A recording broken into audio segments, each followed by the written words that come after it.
पुख्ता सबूत इकट्ठे होते हैं तो गुजरात के मुकदमे दोबारा भी शुरू हो सकते हैं। सबूत है, अगर बीबीसी के पास है या किसी और के पास भी है तो उसे चाहिए कि वो अदालत के सामने प्रक्रिया चालू करे। वही असली इंसाफ दिलाने का तरीका है। जो ये बोलते हैं उसका उल्टा करते हैं। जहाँ भी ये कोई अच्छी बात बोले वहाँ समझ लेना चाहिए कि उसके खिलाफ बड़ी साजिश हो रही है और बड़ी साजिश करने वाला है। देश के खिलाफ बगावत है, खुली बगावत है। जो ये नए नए बाबा और सुरेश चौहान के और जो दूसरे लोग हिंदू राष्ट्र बनाने की बात कर रहे हैं, इन लोगों के खिलाफ भी मुकदमा दर्ज करके टेररिस्ट एक्टिविटी का, आतंकवाद का बोल्डली स्टेप लेके इनको अरेस्ट करके अपनी अपनी जेलों में डालना चाहिए। इन लोगों को अपने जीजा जी का भी ख्याल नहीं है। गौरी खान के हस्बैंड ही तो है शाहरुख खान। अलग देश बनाने की बात करता है या भारत के संविधान से हटकर कोई और दूसरी देश बनाने की बात करता है, वो देश के गद्दार हैं, आतंकवादी हैं। एक आरएसएस और बीजेपी की सरकार पूरी ताकत से इस काम पे लगी हुई है कि किसी तरीके से रिजर्वेशन खत्म हो जाए, किसी तरीके से SC/ST एक्ट खत्म हो जाए। हिंदू राष्ट्र बनाने की कोई बात नहीं की जा रही है, बल्कि ये कहा जा रहा है कि हम हथियारों के बल, हम ताकत के बल पे, हम खून बहा के, जो सुरेश चौहान के नीचे तो एकदम साफ साफ कहा ना, जान देंगे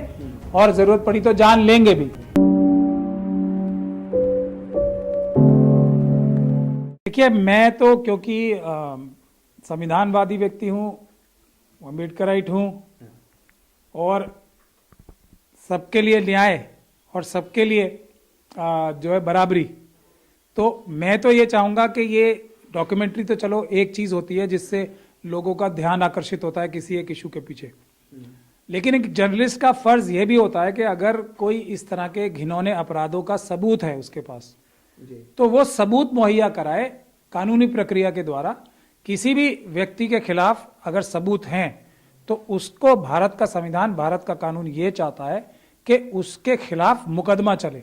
अब अगर कोई ऐसे पुख्ता सबूत इकट्ठे होते हैं तो गुजरात के मुकदमे दोबारा भी शुरू हो सकते हैं। ऐसी कोई कानून में बाधा नहीं है।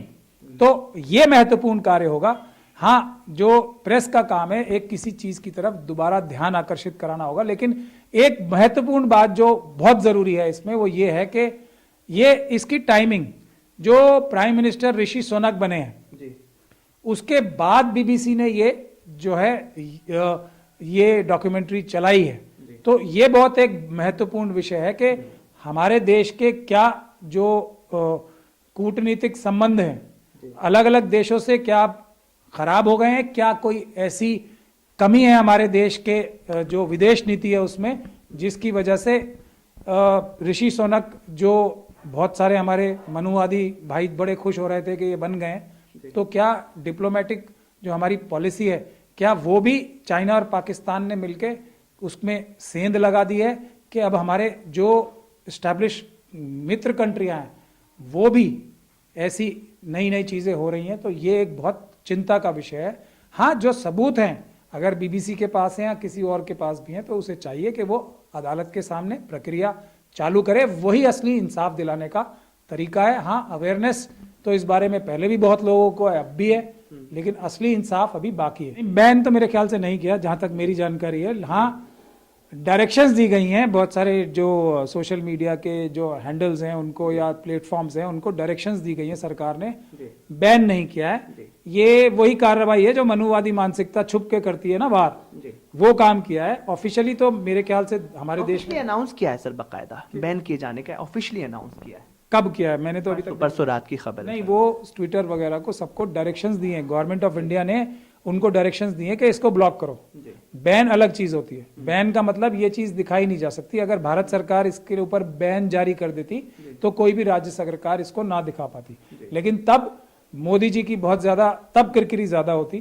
तो वो अपनी छवि बचाने के लिए जो छुप के काम करते हैं वही उन्होंने एक तरीका इख्तियार किया, लेकिन वो उनका पूरी तरीके से धराशायी और फेल हो गया, क्योंकि जो स्टेट गवर्नमेंट्स हैं वो इस पे खुद दिखाने को तैयार हो गई हैं। तो बैन होता तो नहीं दिखा पाती। यहां मैं जो आपको अभी बात में कह रहा था, यही जिम्मेदारी जो स्टेट गवर्नमेंट्स ने अपनी जिम्मेदारी निभाई है ये फिल्म दिखाने की, यही जिम्मेदारी जो ये नए नए बाबा और सुरेश चौहान के और जो दूसरे लोग हिंदू राष्ट्र बनाने की बात कर रहे हैं, उसके लिए भी ये स्टेट गवर्नमेंट्स की जिम्मेदारी है। वो भी भारत देश के राज्य हैं, उनकी जिम्मेदारी भी पूरा देश बचाने की बनती है। तो इन लोगों के खिलाफ भी मुकदमा दर्ज करके टेररिस्ट एक्टिविटी का, आतंकवाद का, ये हिंदू राष्ट्र के मांगने वाले और उसको प्रोपगेट करने वालों के खिलाफ भी उन्हें इसी प्रकार से बोल्डली स्टेप लेके इनको अरेस्ट करके अपनी अपनी जेलों में डालना चाहिए।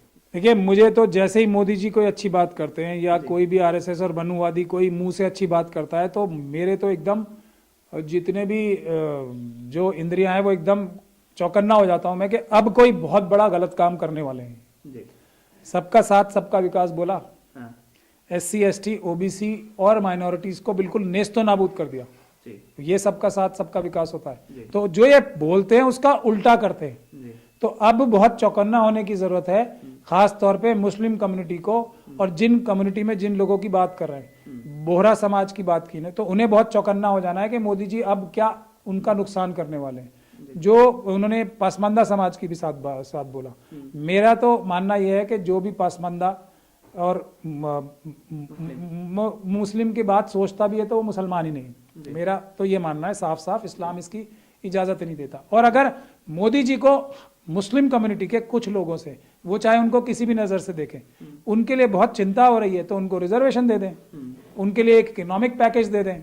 जैसे उन्होंने हिंदुओं के लिए 10% रिजर्वेशन दिया है, वैसे जिनके लिए इनके इतनी प्रेम उमड़ रहा है, तो हम सभी लोग, पूरी मुस्लिम कम्युनिटी नहीं, SC ST OBC सब माइनॉरिटी सब वेलकम करेंगे। लेकिन ये ओवर एंड अबव होनी चाहिए जो 60% ऑलरेडी दे चुके हैं। हम तो बल्कि ये कहते हैं कि मोदी जी 100% रिजर्वेशन कर दो, जिसकी जितनी संख्या भारी उसकी उतनी हिस्सेदारी कर दो ना, सबका साथ सबका विकास अपने आप हो जाएगा सब चीजों में। चाहे बिजनेस हो, अडानी अंबानी से लेके SC ST OBC माइनॉरिटीज में बांट दो, जिसकी जितनी हिस्सेदारी संख्या भारी उतनी उसकी हिस्सेदारी, सिर्फ पढ़ाई लिखाई नौकरियों में नहीं, बिजनेस में, जमीन में, सबकी कर दो, पूरा देश आपके साथ खड़ा होगा। लेकिन आप तो ऐसा करोगे नहीं, आपको तो अपने मुट्ठी भर अडानी अंबानी टाटा और ये सब जितने हैं उनको ही पूरे देश का धन लूट के पहुंचाना है। ये आपकी ड्यूटी लगाई है उन लोगों ने। तो ये है इनकी कथनी और करनी में फर्क। जहां भी ये कोई अच्छी बात बोले वहां समझ लेना चाहिए कि उसके खिलाफ बड़ी साजिश हो रही है और बड़ी साजिश करने वाले नहीं। शाहरुख खान को सजा नहीं दी जा रही जी। ये मैसेज दिया जा रहा है मुस्लिम कम्युनिटी को। जी। अब शाहरुख खान को और बाकी सब जितने भी फिल्म स्टार्स हैं, जी।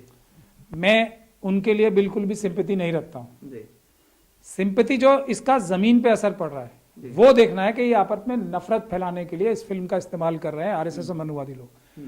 मेरी फिल्म स्टार्स से इसलिए सिंपैथी नहीं है कोई कि उनकी जिम्मेदारी है, लोगों ने, खासतौर पे SC ST OBC और माइनॉरिटीज के लोगों ने उनको अपना प्यार देके उनको वो बनाया जो वो हैं, वरना उनमें क्या खासियत है ऐसी।